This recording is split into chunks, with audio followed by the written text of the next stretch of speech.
Alright, so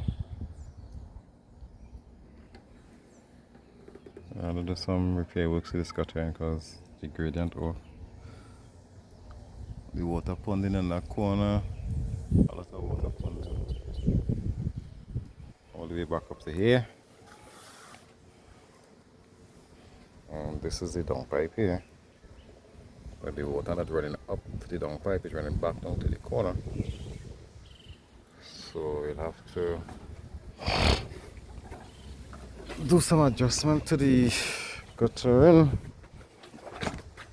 you know. Yeah, so because we having all the water ponding and overflowing, you see the flashing is fully rotted because the water overflowing there. So there is affected. Here is also affected because of course water gonna overflow here as well. So that is affected. We have to be with the splicing that we said that is affected. Then when you have two dung pipe on this whole span, so we'll have to do some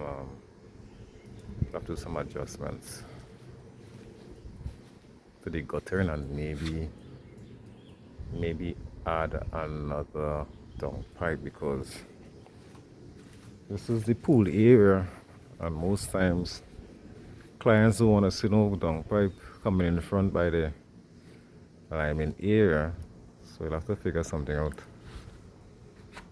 There is no dung pipe on this entire stretch, so of course I'm assuming all this water here is running back down to this end and supposed to go this way. Now that is a lot of water, like a big span.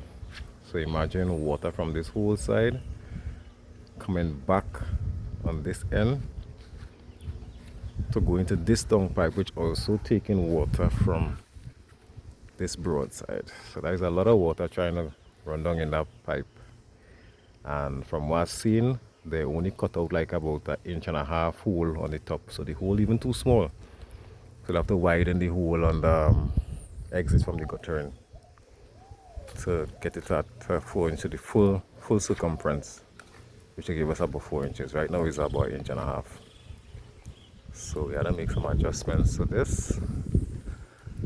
Alright, so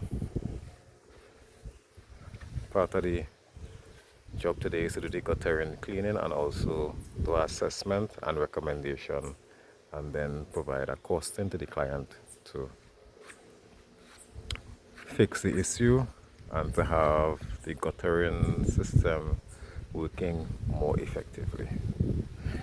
The handyman, big jobs, small jobs, even the odd jobs,